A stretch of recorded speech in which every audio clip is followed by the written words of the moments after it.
நெறியாளர் உள்ளிட்ட நேயர்களுக்கு வணக்கம். நான் கேள்வியிலேருந்து வரேன். இந்த 3வது முறை பட்ஜெட்டில் என்ன எதிர்பார்க்கலாம், என்ன இருக்கும், யாருக்கு சாதகமாக இருக்கும்? தெளிவாக அந்த கேள்வியை 2ஆக பிரிச்சிடலாம். யாருக்கு சாதகமாக இருக்கும், எப்படி இருந்தால் நல்லாயிருக்கும்? இந்த சாதகமாக இருக்கிறது நம்ம அப்படியே கண்மூடித்தனமாக சொல்ல வேண்டிய அவசியம் இல்லை. இதுவரையில் நடந்ததை வச்சு சொன்னால் பெரும் முதலாளிகளுக்கு கண்டிப்பாக சாதகமாக இருக்கும். அதில் எந்த மாற்றமான இன்னும் 2 ஃபீல்டு இன்ஃப்ராஸ்ட்ரக்சருக்கு கண்டிப்பாக சாதகமாக இருக்கும். 3வது தகவல் தொழில்நுட்பத்திற்கு சாதகமாக இருக்கும். இது ஏன் சொல்கிறேங்கிறத காரணம் போக போக புரியும். இது இருக்கும். எப்படி இருந்தால் இந்த பட்ஜெட் நல்லாயிருக்கும்? நீங்கள் அக்ரிகல்ச்சர்லேருந்து ஆரம்பிச்சிங்க. நான் அதே இன்னும் கொஞ்சம் முதல்ல ரொம்ப டேக்ஸ் பே பண்ணுற இந்த மிடில் கிளாஸ் அவங்களுக்கு டேக்ஸ் எக்ஸம்ஷன் கொஞ்சம் அதிகமாக இருந்தால் நல்லாயிருக்கும். இது எதிர்பார்ப்புகள். நான் சொல்கிறது இன்டெப்த்து அப்புறம் சொல்கிறேன்.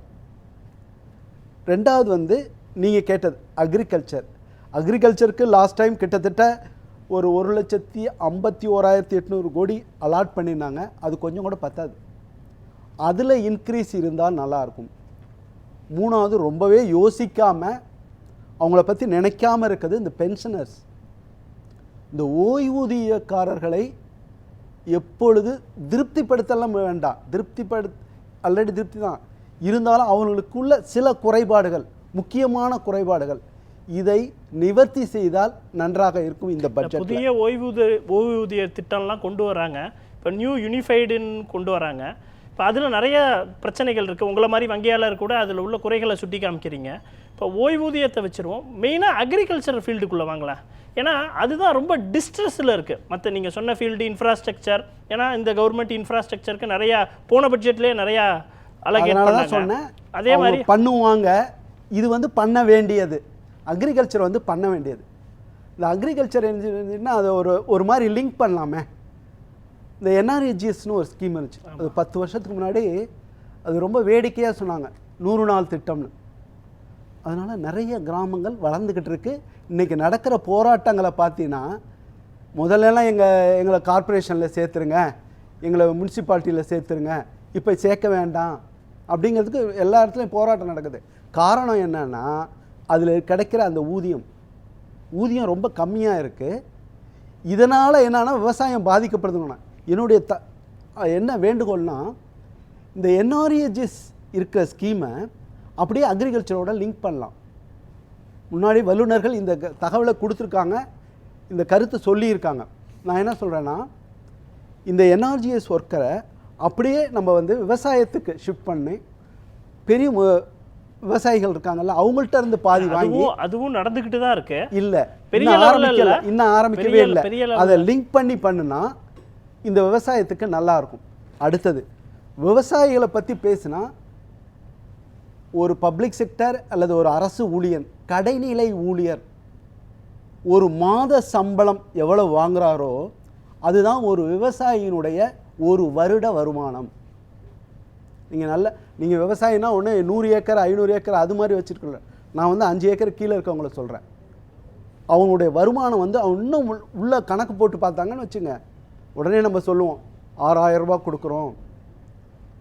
அது உள்ள நீங்கள் யோசித்து பார்த்தீங்கன்னா, இப்போ இருக்க விவசாய தொழிலாளிகளுக்கு செய்கின்ற செலவு, ஒரு பருவத்துக்கு செய்கின்ற செலவு கூட அந்த 6,000 ரூபா பத்தாது. ஸோ அதெல்லாம் நம்ம எடுத்துடணும். இப்போ வர்ற பட்ஜெட்டில் அதுக்கெலாம் என்ன பண்ண போகிறாங்க? விவசாயம் என்னைக்கு செழிக்குதோ, ஒரு விவசாயி என்னைக்கு சிறப்பாக இருக்காங்களோ, அப்போ அந்த நாட்டோட பட்ஜெட்டு நல்லா இருக்குது அப்படின்னு அர்த்தம். இல்லை, கடந்த முறையே அக்ரிகல்ச்சர் ரிசர்ச்சுக்கு ப்ளஸ் இந்த போஸ்ட் ஒரு பொருள் உற்பத்தி ஆனதுக்கப்புறம் நம்ம இது பண்ணுறதுக்கு பல விதமான ஸ்கீம்களை போன பட்ஜெட்டில் அறிவித்தாங்க. அந்த மாதிரி ஏதாவது ஸ்கீம் நீங்கள் எதிர்பார்க்குறாங்களா மக்கள்? கண்டிப்பாக சார்.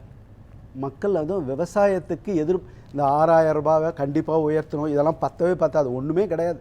விவசாயி இன்னும் சொல்லப்போனால் இதற்கு முன்னால் இருந்த அதாவது ஒரு விவசாயி விவசாயம் பண்ணுறான்னா, அவன் முக்கால்வாசி அவன்கிட்ட இருக்க எல்லா நகைகளையும் விற்றோ அடகு வச்சோ அப்படி தான் அவனுடைய விவசாயத்தை ஆரம்பிக்கிறாங்க. தெரியாதனமா இப்போ சமீப காலமாக முதல்ல அதுக்கு இன்ட்ரெஸ்ட் சப்வென்ஷன் கொடுத்துருந்தாங்க. ஒரு 4% வரலாம் வட்டியில் வந்து குறைச்சி கொடுத்தாங்க. அது வந்து ரொம்ப அவங்களுக்கு வந்து ஒரு ரொம்ப சந்தோஷமாக இருந்துச்சு. அவங்க வந்து வட்டி ஆல்மோஸ்ட் ஒரு 3%ங்கிறப்ப ரொம்ப சந்தோஷப்பட்டாங்க. இப்போ அதை கொஞ்சமே எடுத்துட்டாங்க. இப்போ ரிசர்வ் வங்கி வந்து லாஸ்ட் இயர் சொல்லியிருக்காங்க, இதையெல்லாம் இஎம்ஐயில் போட்டுடலாம். இஎம்ஐயில் போட்டால் நீங்கள் இன்னும் அந்த கடன்லாம் உள்ளே போய் பார்த்தீங்கன்னு வச்சுங்க, 5 வருஷத்துக்கு முன்னாடி வாங்கின கடனாக இருக்கும், 10 வருஷத்துக்கு இந்த கவர்மெண்ட் ஆரம்பிக்கிறதுக்கு முன்னாடி போட்ட கடனாக இருக்கும். ஒவ்வொரு தடவையும் அப்படியே ரீஸ்ட்ரக்சர் பண்ணி ரினியூவல் பண்ணி, அதுக்கு முன்னாடி கோல்டு ரேட் ஏறி இருக்கா, ஒரு 5000 ரூபாய் ஜாஸ்தி வாங்கி அப்படியே அந்த லோன் போயிட்டுருக்கும். இப்போ இந்த இஎம்ஐன்னு போட்டால் கோல்டு ரேட்டுன்னு வரீங்க, புரிஞ்சிக்க முடியுது. முதல் கட்ட கருத்தாக இதை நான் எடுத்துக்கிறேன். சிற்பி சார்கிட்ட கோல்டு இதை சார் சொன்னதோடு ஆட் பண்ணிவிட்டு நான் வரேன் அதுக்கு. இப்போ இந்த திருப்பூர் விஷயம் வந்து இந்த பென்ஷனர்னால அதையும் வரேன். இதில் ரொம்ப முக்கியமானது இந்த மைக்ரண்ட் ஒர்க்கர்ஸ். இதுக்கு வந்து நம்ம பட்ஜெட்டில் ஏதாவது ஒரு ப்ரொவிஷன் வைக்கணும். இல்லைன்னா ரொம்ப கஷ்டம். ஏன்னா டெக்ஸ்டைலில் என்ன நடந்துச்சுன்னு கேட்குங்க, எவ்வளோ பேர் இருக்காங்கன்னா கிட்டத்தட்ட 4.5 கோடி பேர் வேலை செய்கிறாங்க. 4.5 கோடி பேர் வேலை செய்கிறாங்க. அது ஜிஎஸ்டி நீ பேசிக் கார்மெண்ட்ஸ்க்காவது குறைக்கலாம். நம்ம குறைச்சோன்னா அதோட வளர்ச்சியை உறுதி பண்ணலாம். இது வந்து அவருக்கு கொடுத்த சப்ஸ்டியூட். இப்போ நான் நீங்கள் சொன்னது வரேன், நம்ம மேம்பட்ட ஒரு இந்தியா இருக்கணும்னா சம்பளம் வாங்குறவங்க ரொம்ப முக்கியம். இவங்களும் பென்ஷனரும். ஏன் இவங்க 2 பேர்னா, இவங்க தான் முக்கியமாக நுகர்வோர்கள். இந்த சம்பளம் வாங்குறவங்களும் பென்ஷனரும் தான் நுகர்வோர்கள். இந்த நுகர்வோர்கள் அதிகமாக இருந்தால் தான் இந்த 2047 விக்ஷித் பாரத் அதை நம்ம போய் நிற்க முடியும். இல்லைன்னா அது ஆட் ஆகிட்டே போகும். இப்போ பென்ஷனருக்கு வரேன். இந்த பென்ஷனுங்கிறது வந்து கவர்மெண்ட் ஏதோ கையிலேருந்து கொடுக்கறது கிடையாது, இந்த எம்ப்ளாயீஸோட ஃபண்டிலேருந்து கொடுக்குறது. அது எக்கச்சக்கமான கோடிகள் இருக்குது. அதை வட்டியை எடுத்து பிரித்து கொடுத்தாவே போதும். நீங்கள் சொன்ன வருத்தப்படுவீங்க. இந்த பென்ஷனர்ஸு இந்த இன்சூரன்ஸ்னு ஆரம்பிச்சிங்க, அதுக்காக சொல்கிறேன்.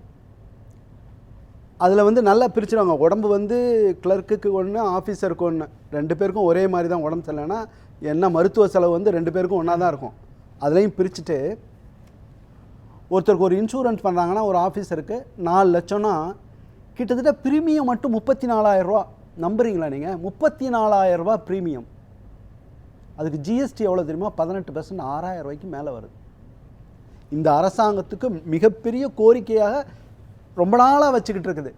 இதில் ஏதாவது ஒரு மாற்றம் கொண்டு வந்தால் ஜிஎஸ்டி குறைக்கணும்னு கோரிக்கை வைக்கிறீங்க. கோரிக்கை இல்லை, அது எடுக்கணும் சார். நீங்கள் யார் அவங்க ஃபண்டு சார்? இல்லை, நீங்கள் அப்படி தான் போடணும், நீங்கள் கொடுங்க, உங்கள் காசே வேண்டாம், ஃபண்டில் இருக்குது சார், ஃபண்டில் இருக்கிறத எடுத்து கொடுங்க. என்னைக்கு இந்த 3 கிளாஸும் சந்தோஷமாக இருக்காங்களோ, யார் சம்பளம் வாங்குறவங்க, பென்ஷனர்ஸ், கன்சியூமர்ஸும் மற்ற எல்லாரும், இவங்க 3 பேரும் இருந்தால் தான் அந்த பட்ஜெட் வந்து ரொம்ப ஸ்ட்ராங்காக இருக்குதுன்னு அர்த்தம். அதுக்கு என்ன ப்ரொவிஷன் இவங்க பட்ஜெட்டில் கொடுக்குறாங்கிறத நம்ம பொறுத்திருந்து தான் பார்க்கணும். இருந்தால் ரொம்ப நல்லது.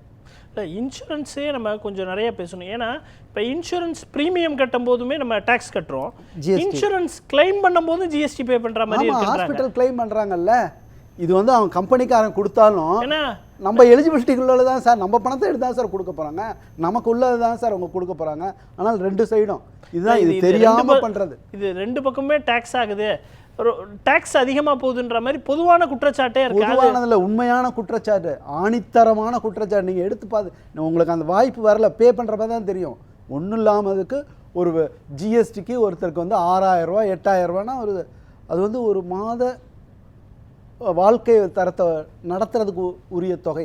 அதை வந்து ஜிஎஸ்டியாக கொடுக்குறோம். ஏன்னா எலிஜிபிள் சார், இவங்களுக்கு கொடுக்கலாம், என்ன தப்பு இருக்குது, ஏன் அது இருக்குது? அதே அந்த ஜிஎஸ்டிங்கிறத சொல்கிறேன், அது நம்ம நாட்டில் தான் 4 ஸ்லாப்பு 8, 5, 18, 28, சில கண்ட்ரீஸில் 7, 9, 7 எடுத்துகிட்டு அடுத்து 9. சிங்கப்பூர் சொல்கிறீங்க, ஜிஎஸ்டி சிங்கப்பூர் மாடல் சொல்கிறீங்க. ஆமாம், ஒரே ஜிஎஸ்டி அந்த மாதிரி இல்லை. லாஸ்ட் டைம் தமிழ்நாடை பற்றி பேர் இல்லை, ஆனால் தமிழ்நாடு வளர்ந்துக்கிட்டு தான் இருக்குது. அது நம்மளுடைய பங்களிப்பு இருக்குது. இப்போ முக்கியமானது சொல்கிறேன், அந்த முன்னாடிலாம் வந்து ரயில்வேக்குன்னு ஒரு தனி பட்ஜெட் இருந்துச்சு. ஸோ அவங்க தெரியும் எங்கெங்கே எவ்வளோன்னு. ரொம்ப அவமானகரமான விஷயம் என்னென்னா, தமிழ்நாட்டில் சில டிஸ்ட்ரிக்ட் ஹெட் குவார்ட்டர்ஸ்க்கே ரயில்வே லைன் கிடையாது. நான் உதாரணத்துக்கு பெரம்பலூர் எடுத்துங்க, கனெக்ட் பண்ண வேண்டிய இடம். கனெக்ட் பண்ண அப்போ தான் நம்மளுடைய வளர்ச்சி வந்து உறுதி செய்யப்படும். ஸோ இந்த பட்ஜெட்டில் நம்ம ரயில்வேக்கு நிறைய எதிர்பார்க்குறோம். தமிழ்நாட்டுக்கு கண்டிப்பாக கொடுத்தாகணும்.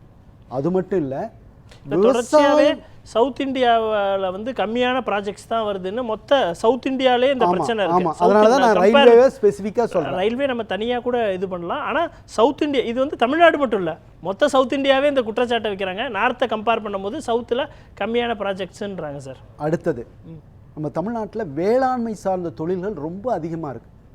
அதுக்கு வந்து மிகவும் முக்கியத்துவம் கொடுத்தே ஆகணும்.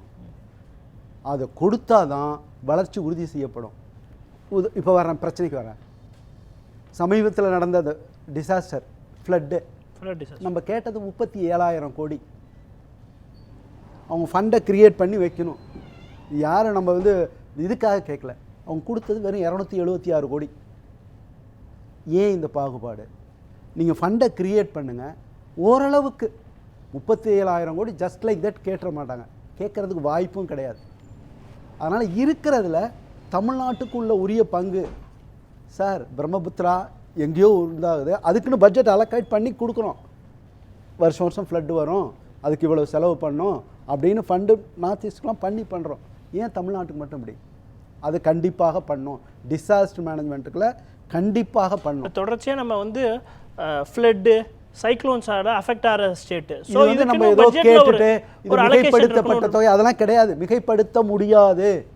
மிகைப்படுத்த முடியாது. கேட்குறத கொடுத்து தான் ஆகணும். அதுக்கு நீங்கள் ஃபண்டை அலோகேட் பண்ணுங்கள். நடக்கிறது தெரியல. இனி வரும் காலங்களில் எப்படி இருக்கணும்? பருவநிலை மாற்றம் ரொம்ப மோசமாக இருக்குது. ஸோ எப்படி வேணாலும் நடக்கலாம். நீ அதுக்காக ஃபண்டு கண்டிப்பாக அதிகமாக வச்சு தான் இருக்கும். இது வந்து ரொம்ப டெக்னிக்கல் சார். இந்த விவசாய இன்சூரன்ஸ் வந்து அந்த ப்ரீமியம் வந்து 75% கவர்மெண்ட் கொடுக்கும், 25% ஃபார்மர்ஸ் கொடுப்பாங்க. இது வந்து அவங்க டிக்ளேர் பண்ணும், இந்த கிராப்பு இவ்வளோ மினிமம் ப்ரொடக்ஷன் இருக்கணும், இல்லைன்னா அது. நான் தான் கேட்பேன், 10 பேர் நல்லா இருக்காங்க, ஒருத்தருக்கு அஃபெக்ட் ஆனால் கொடுப்பீங்களா? மாட்டாங்க. அது கவர்மெண்ட் டிக்ளேர் பண்ணும். இப்போது நம்ம ஊரே இன்சூரன்ஸுங்கிறது இந்த பென்ஷனரும் ரெண்டும் ஒன்று தான். ஒரு ஊரில் ஒரு இன்சூரன்ஸ் கிளைம் பண்ணான்னா அந்த ஊரே ஃபுல்லாக அழிஞ்சால் தான் கொடுப்பான், இல்லைன்னா கிடையாது. அதுவும் நீங்கள் சொல்கிற மாதிரி ரொம்ப சொற்பத்தொகை. ரொம்ப சொற்பத்தொகை. இதை வந்து கவர்மெண்ட் வந்து இந்த பட்ஜெட்டில் விவசாயிகளை ஒவ்வொரு அசைவிலும் இந்த அரசு கண்டு கொள்ள தவறினால் நம்ம எல்லாம் கஷ்டப்பட வேண்டியது. அரசாங்கத்தை கஷ்டப்படும்னு சொல்ல, மக்கள் எல்லாம் கஷ்டப்படணும். மக்கள் எல்லாம் கஷ்டப்படணும்னா அதுக்குரிய மாற்றம் வர செய்யும். இதை கண்டிப்பாக இந்த பட்ஜெட்டில் புரிஞ்சுக்கணும். இல்லைனாலும் கொடுத்தே ஆகணும். அதாவது இது வந்து என்னுடைய கருத்தில், வல்லுநர்களுடைய கருத்து என்னென்னா, நம்ம இந்திய பொருளாதாரத்தை, அந்த வளர்ச்சி விகிதத்தை மிகைப்படுத்துவது மிகவும் ஆபத்தானது. நம்ம வச்சிருக்கிறது நிச்சயமற்ற பெருமை. 10 வருஷத்தில் வச்சிருக்கிறது நிச்சயமற்ற பெருமை. அதுக்கு காரணம் என்னன்னா, மக்கள் மீது இன்னும் முதலீடே செய்யவில்லை. கடந்த 10 வருடங்களில் மக்கள் மீது முதலீடு செய்யவில்லை. ஹியூமன் ரிசோர்ஸில். அடுத்தது நீங்கள் வச்சவன கொரோனாவுக்கு பிறகு ட்ராப் அவுட் அதிகமாகிடுச்சு எஜுகேஷன்.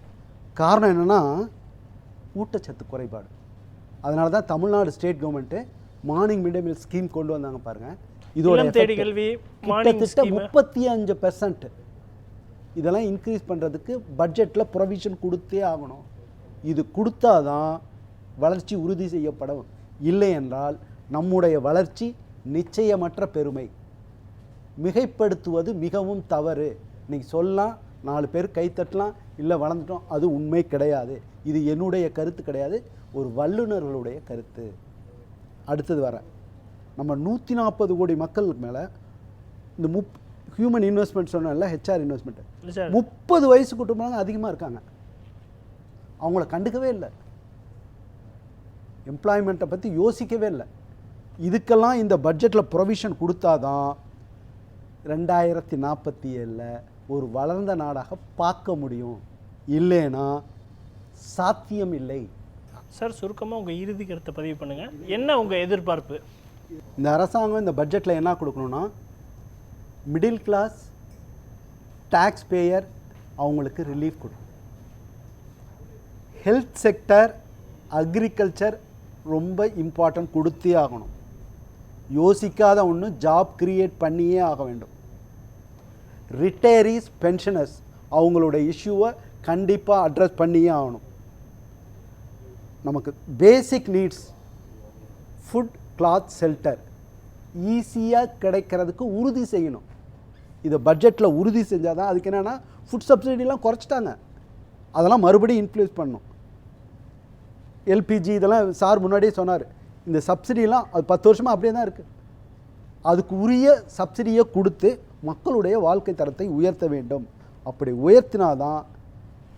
அதில் முக்கியமானது ஒன்று, விவசாயிகளுக்கு மினிமம் சப்போர்ட் ப்ரைஸ், அதாவது உரிய மினிமம் சப்போர்ட் ப்ரைஸ். நீங்கள் ஏதாவது ஒன்று ஃபிக்ஸ் பண்ணிவிட்டு நான் கொடுத்துட்டேன்னா அது இதில் உரிய மினிமம் சப்போர்ட் ப்ரைஸை ஃபிக்ஸ் பண்ணி அவங்க முகத்தில் என்னைக்கு சிரிப்பு பார்க்குறீங்களோ இந்தியா வளர்ந்து விட்டது என்று உறுதி செய்து கொள்ளலாம்.